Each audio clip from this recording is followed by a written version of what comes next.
Hey, Threadheads! I woke up this morning in the mood for a road trip. So I hopped in the Bomberito thread sled and hit the road. Route 66, that is. And since it's Easter weekend, I found the perfect place to stop. Here it is. It's a beautiful day, don't you know? It's a beautiful day. This is The Thread. Oh, hello. I know you. You're Tim Ezel from St. Louis. That's it. Oh. Yeah, I was just getting my kicks on Route 66, and Easter weekend, I thought, what better place to come than the Rabbit Ranch, right? I agree. I won't disagree with that. My daughter, Emily, at 20 years old, she had some bunny rabbits. And like rabbits, they multiply. So I intervened, and I started off here with 15 bunny rabbits back in October of '99. And everything's been kind of hopping ever since. I'd never had a rabbit before. I mean, I used to laugh about rabbits. And I really learned a lot.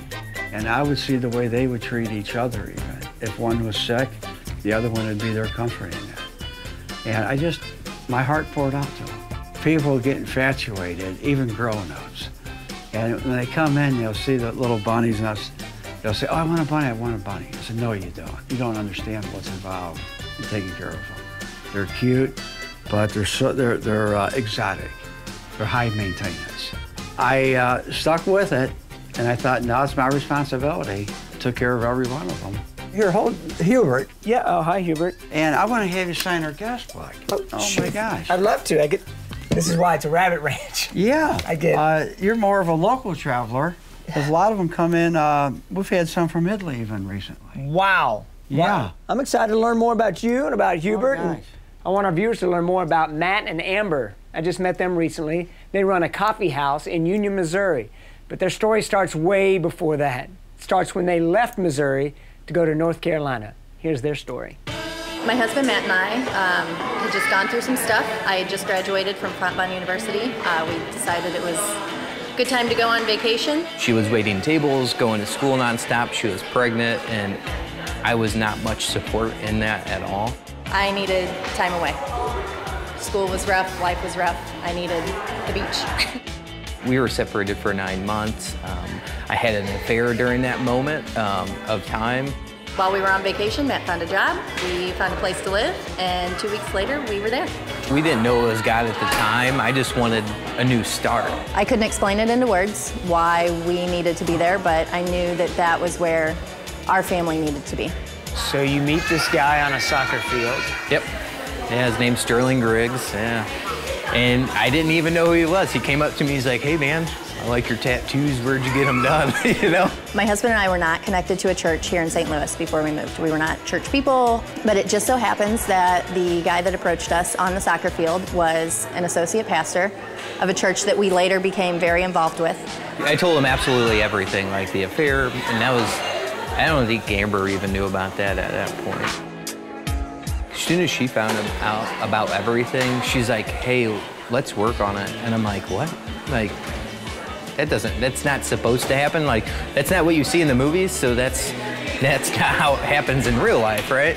I went to church for the first time in a few months.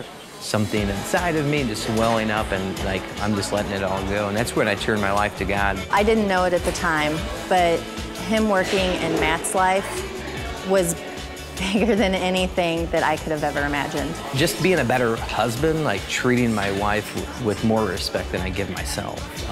Same with my kids, and trying to be a good example to them. Just knowing that he was transforming allowed me to transform as a wife and a mother. Is that a great story or what? And get this, today is Matt and Amber's 11th wedding anniversary. Happy anniversary, guys. Hey, and you're probably wondering, how did they end up back in Missouri, and what are they doing opening a coffee house? Well, we're gonna tell that part of the story coming up in just a bit. I got Hubert here. What kind of rabbit is Hubert? Hubert is a lion head. You can kind of see he's got a mane around him. Oh, yeah. And this guy here, his name is Phoenix. Hey, Phoenix. And Phoenix is a very special bunny. What type is he? He's a New Zealand Red. Okay. And he's been here about 5 years. And since he's been here, he's had a total lung removal, And just the most recent thing, he had cancer. They had to amputate his right front forearm. Wow. That's why he's got a little T-shirt on. Wow, because it supports him. It helps support. Wow.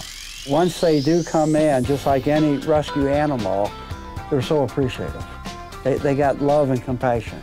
That's awesome. Yeah. We just learned about a ministry here in town that's doing a similar thing, serving a community, a segment of our community that oftentimes falls through the cracks. And several of them are showing their appreciation by joining the mission to give back.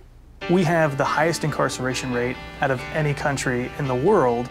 25% of the people who are incarcerated in the world are here in the United States. For a lot of us, if we went inside, we would come out and we would have a support system. Myself, I have education, I have family, I have all these things. But we work with the 20% of individuals coming out that don't have that. I didn't plan on staying out. And it's not that I didn't want to, but I know me and I know my track record. Once we get out, and the first thing we do is go back to the old way of living, you know. I'd love to tell you we have this magic potion, but it's really us being there, being connected with them, and treating them like human beings and wanting them to find rehabilitation and redemption as they come out. What are some of those the biggest barriers? So the biggest barriers we find is housing, number one. I can't focus on recovery. I can't focus on getting a job. I can't focus on going to school. My mind is centered on where am I going to stay tonight. So we help get them some housing, help pay for some of that housing, and then slowly transition them so they can be self-sustained. We know that by doing this support, by creating this system, that they actually are going to stay out. For me to be able to give back what was given to me, what God said, you know, I'm the prodigal son. I got to come home. And I get to show them that there's hope, there's a way out. You don't have to go back. There's a life out here, and it's totally worth living. Where would you be if it wasn't for CJM? In 3 places, I could be homeless, and the Department of Corrections, or dead. I would like to think that I would still be alive and free. I can't. I can tell you that, though. Left up to me, none of this stuff happens. I don't get any of this. My family doesn't get me, like, left up to me and my own thoughts, ideas, and plans. I'm here through the grace of God. I know it. You know, His grace and mercy saved me, and I thank Him every day for that. What a needed and necessary ministry that is. I mean, it's so cool to see the life transformation that has taken place there. And seeing those folks whose lives were transformed by the ministry, becoming a part of it, really cool. And you can be a part of it too. They're always looking for volunteers. It's awesome how you've provided a home for these rabbits. How many do you have here now? Well, we have 5, but back in 2003, we peaked out at 49. That's a lot of rabbits. It was a lot of money. But down to just 5 now. Well, 5, but we do have more rabbits kind of outside. Really? Yeah, if you want to see it, I'll show you. You know I do. The Thread, brought to you by Bomarito Automotive Group. This is Frank Bomarito. You'll get a bigger selection and better value when you visit any Bomarito location. State-of-the-art showrooms and the most advanced service centers. Bomarito has over 8,000 new and 2,000 pre-owned vehicles, all with Missouri's best pricing, greatest financing, and lease options for everyone. Nobody has more. Nobody sells more. Your next car is at Bomarito or Bomarito.com. We're in every neighborhood. Hey, Richard, tell me what makes your hand monogramming not just a piece of jewelry, but a work of art. Glad you said, first of all, it's a work of art. But I have a tool, it's like a nail, that I just hand carve it. And actually, when I carve it, I can carve it better than I can draw it. Always wanted a monogram piece. I wanted it big. He sat there and sketched it while I was waiting, and I haven't had it off since.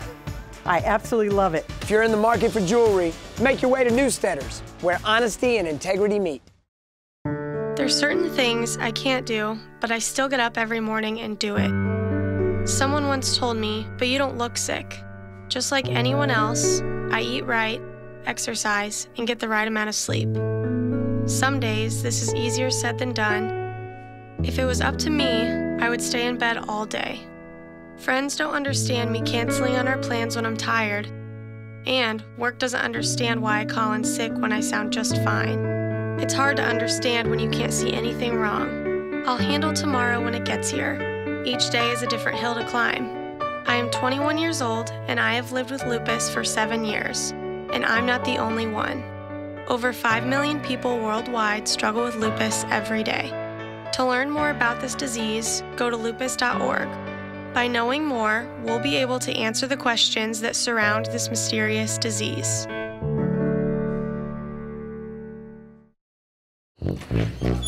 Let's go. All right, I'm right behind you. I can't wait to see more rabbits. Well, you will. Well, Tim, there you go. Aren't these rabbits or what? Those are some mighty fine-looking rabbits. Sturdy, too. Fooled you, huh? Yeah. Where did these come from? Well, my dad got me started on it back in '82. Okay. Then we just started accumulating them, and the rest is history, just like rabbits. They multiply. Is it possible for us to drive one? Let's see. Well, right now I don't have insurance. You know, I've never driven a rabbit before. Okay. Like just around the parking lot. I've never driven a rabbit. No, I never. If I jump-started one of them, do you think I held a rabbit? I don't know. You know, if it's too much, I don't want to. Could you push me in one? Like if we put it in neutral? They're too heavy. What if I dangled a carrot in front of one of them? Would that entice it to run? It might surprise both of us. Come on, Rich, if you just give me a push, I could get out on Route 66. I could be hitting the road in a rabbit. No, I don't have the energy like I used to do. I could just get right, it's right there. I could just... No, maybe next time. Okay. Okay. All right. I just wanted to hit the road. Well, you know, if you're ever hitting the road and you make your way to Union, Missouri, you got to check out Locust and Oak Coffee House. You remember Matt and Amber? We told you about them earlier in the show. Well, last we left the story, they were still in North Carolina. Here's how they ended up back in Missouri. We were driving through St. Louis and like downtown St. Louis. I'm like, man, that'd be great to like start a church in the Tower Grove, Cherokee district. We were very comfortable in our life there, but we knew that we needed to be here. We felt called back to start a church. And that was in November of 2016 when we finally decided to move back to St. Louis to give it a go. A few months later, I was diagnosed with stage 4 breast cancer, and we put everything on hold. I was leaning over my wife and I could still see her like sitting on the table bawling, and she just looks at me and says, Matt, I'm dying. Like for me, that's hard, you know what I mean, as a husband. So that's a thought that I keep with me every day. After a few 6 months or so, we're like, hey, just because we're given this diagnosis, why aren't we still stepping out in faith and doing what God has told us to do? There's always going to be something that comes along, whether it's a sickness or finances or whatever the case may be. Originally, we thought we were coming back to do Sunday morning services. You know, we thought it was that kind of church.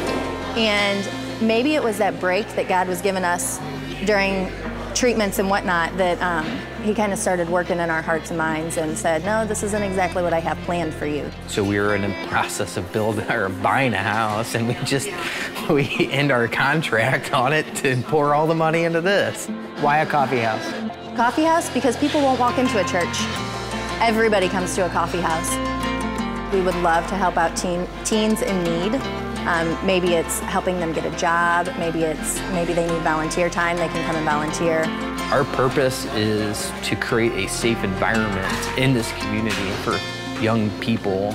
10% of our income here is going straight back into the community. Matt, you're giving up a really good paying job and great insurance to start a coffee shop? Like, what? Like, yeah, absolutely I am, because that's what God's telling me to do. We as humans are selfish people, and we need to open our eyes and that's all of us. We need to open our eyes and see that life is bigger than us. Because if it was easy, everybody would do it, right? But it's not. So, cancer is stable. It's in my bones. It's, not spread anymore, but things are good. Things are looking up as far as that's concerned. Step it out in faith and just doing it and keeping your eyes focused on God the whole time is essential. It's been a real eye-opener that if you just step out in faith and you know that you know that you know this is what God is doing for you and what he wants you to do, then you're gonna be fine. Those two are all in. I so love what they're doing right there in Union, Missouri. And they're doing it all through a coffee house. Go by and check them out. It's Locust and Oak Coffee House in Union, Missouri. Hey, you want some more fun? You like game shows? Yeah. What is it? Well, I've got a chair and some questions. You know what that means? Oh, yeah. It means it's time for the hot seat, brought to you by Art Van Furniture. All right, we got our friend Rich and Hubert in the hot seat, and we've got our friends Donna and Tyler from Down Home Restaurant here in Staunton, Illinois to help us out. Y'all ready to go? We're ready. Hey, let's go. Right, Rich, you ready? I'm ready. We're gonna put 30 seconds on the clock. Clock will start after I ask the first question. Our topic is rabbits. Are we ready? Oh, boy. All right, here we go. Popular cartoon character known for saying, "Man, what's up, Doc?" Boy, can you help me? Bugs Bunny. Yeah. Okay. A rabbit named Jack might be referred to as a... I don't know. Jack Rabbit, yes! Rabbits are known for having long... Ears? Ears, Okay. yes! We also would have accepted memories. Long memories. I loaned $1 to one back in '87. Never let me forget. All right. It is widely believed that a rabbit's favorite thing to eat is... Carrots? Carrots, yes! Okay. And why are rabbits some of the most joyful creatures around? They're so fluffy. Close, they're so... Lovable. Hoppy. Hoppy. Hoppy, see what I did Yeah, there? Because see? they're hopping like... Okay. Hey, guess what? What's that? You just conquered the hot seat, brought to you by Art Van Furniture. Since we are closed Easter Sunday, Saturday, Art Van Furniture is grand opening spring with the lowest prices in America, up to 65% off. Then, take an extra 20% off the sale price or pay no interest till 2020. See our new outdoor collection at Art's Backyard and save up to 65% off with an extra 20% off. Saturday 9 to 9, the spring holiday sale at Art Van Furniture. See it all at artvan.com/St. Louis. What's up, Threadheads? Thanks for checking out the show. I hope you enjoy watching it as much as we enjoy bringing it to you each and every week. You know, as we step into season 2, we're starting our new status as a non-profit, and we really want to expand the scope and ministry of the Thread. We want to come to your community and connect you with those folks who are moving to the needs right in your own backyard. You know, we are so thankful for the platform we've been given by Fox 2 to bring this show into your home each and every week. They've been an amazing partner. But we're not owned or operated by Fox 2. This is an independent show, and we need your support to keep the mission going. A couple of ways you can help us do that. You can go to our webpage, thethreadstl.com, click on donate. You can make a donation of any amount to support the cause. Next, you can go to the shop page. That's our store where you can buy all kinds of cool Thread gear. We've got t-shirts, we've got hats, so you can suit up with us. So make sure you get your gear, join the team, and help us thread up, y'all. What? Our time's almost up together already? You mean I gotta wait till next Saturday? That's way too long. We gotta catch up during the week. I got a great idea. Hey, why don't you follow us on social media? Facebook, Twitter, Instagram. You know, we've got content that doesn't actually fit on our 30-minute show, right? And we're adding new messages all the time, so follow us, Facebook, Twitter, and Instagram. It's our way to keep up with you throughout the week, and we can thread up all week long. Follow us, Facebook, Twitter, Instagram. See you soon. This reminds me of another attraction on Route 66, kind of like Cadillac Ranch. You guessed it. We like ours better, though. I don't blame you. I don't blame you. They like to snuggle like rabbits. Pretty cool here. So you house the fuzzy rabbits that don't have a home. You house Volkswagen rabbits, even ones that are in disrepair. Yeah, this is their home. We found a home for them. That's really cool. Hey, I want to introduce you to a woman named Vivian Dudley. She started the Nehemiah program, and she's all about founding housing for folks in need. And wait till you hear her motivation for doing it. We do housing in 3 different formats in a very unique way. Transitional rental, home ownership, and a transitional shelter, group house. But anybody that's in transition, all they have to do is make a phone call. We do a little mini assessment of them, kind of find out, you know, what their barriers to housing is. 99% of my homes were given to us from about 6 of the major banks. And we've done, since April of 2011, about 160 homes. Wow. Mm-hmm. Why do this? I mean, why do it? Well, if somebody's got to do it, it needs to be done, and I've been there. I was homeless about 26 years ago, and during that process, it was one of the most demeaning, devastating things that I'd ever gone through. And through a series of bad choices, I became a drug addict. 17 years. My husband and I were married, had good jobs and all of that. We lost our house, we lost our kids, we lost our marriage, we lost everything. I became the people that I judged, that the people that were in my church circle judged, but we just didn't understand. I didn't believe that I could begin again. I didn't believe that I could get better. My mother-in-law, one day she called me and she says that, I promise, baby, if you go to church with me this Sunday, God's gonna deliver you. This was the one day that everything that I did to try to get drugs failed. And I'm like, so that night I said, well, since I'm not high, I might as well go ahead on and go to church. I went to church, I woke up, and I didn't use. And I didn't even recognize I hadn't used for 3 days. You know, I had like this day vision.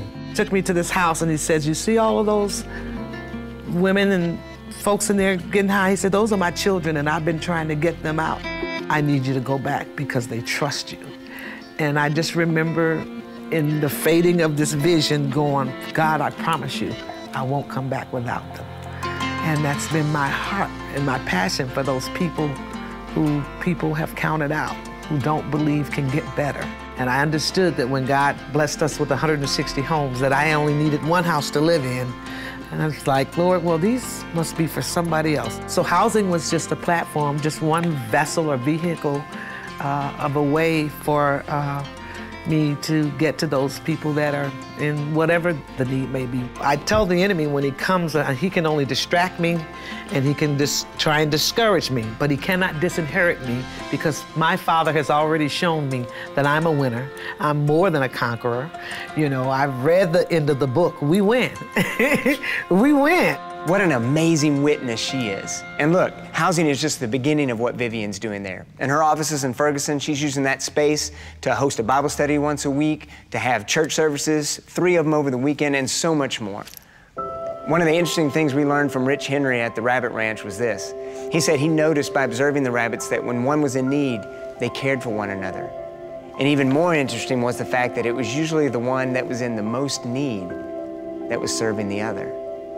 Here's one thing Vivian didn't tell you. She struggles with chronic pain on a daily basis. But that doesn't stop her from doing what God has called her to do and serving others.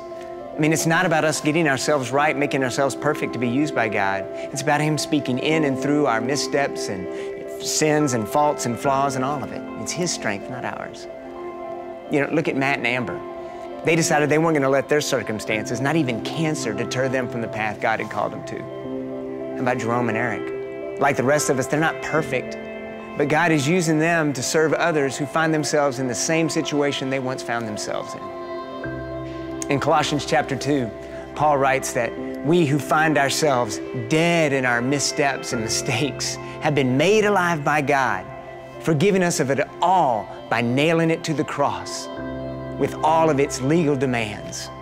And I love that image, the legal demands part, because it paints a great picture. Imagine yourself in a courtroom and you're on trial, and Satan is the prosecuting attorney and God is a judge, and Satan starts reeling off everything you've done. You're an adulterer, you're a liar, you're a thief, you're a murderer, and you're thinking of these things and you're like, I've done these, yes, that's me, and he's gonna bring up that thing. And all of a sudden Jesus walks in the courtroom and he looks up at the bench and he says, hi, Dad.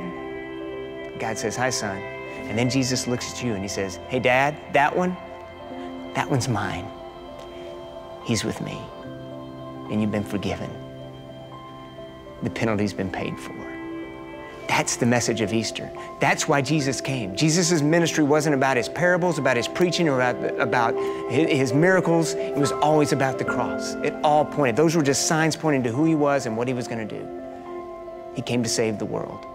And as 1 John 2:2 says, not just our sins, but the sins of the whole world. And you're thinking, even that one that I don't talk, yeah, even the one you don't talk about. He came for that one too. There was a Sunday school teacher who asked her students to go out and she gave them each one of those plastic eggs and said, I want you to put something in here that reminds you of Easter. So they went out in the grounds and they came back in, and Sally gave the teacher her egg, and the teacher opened it up and said, it had a flower in it. And Sally said, I chose a flower because that reminds me of spring and Easter time. And then Johnny handed him his egg, and the teacher opened it, and there was a jelly bean inside. And he said, that reminds me of the jelly beans and the candy that I find in my Easter basket on Easter morning. And then she got Stuart's egg, and all the students groaned. See, Stuart lived with a learning disability, and he didn't always catch on as quick as the other kids, and they'd sometimes tease him about it. And they're like, Stuart's not gonna get this right, he always messes it up. The teacher opened it up, and there was nothing inside the egg. The student said, see, we told you Stuart was gonna mess it up. And Stuart said, no, I didn't mess it up, it's empty, just like the tomb. Yes, Stuart gets it. Stuart got it. The tomb is empty. And because the tomb is empty, our hearts are full because we've been raised to new life with Christ. It's not about us ascending to it and earning it, but just receiving the gift that we've been given. And then what are we called to do? To go out and share that good news with those who've never heard it. Happy Easter. That brings us to the end, but not the end. You know what I'm talking about. Tim. Yeah. What's wrong? I really want to drive a rabbit. I got something better. How about riding a rabbit? Yes! Okay. Woo-hoo-hoo! Giddy up, Fluffy! We're going for 8 seconds. Hoppy Easter. Right up, y'all! Woo! Spot Media Production Group.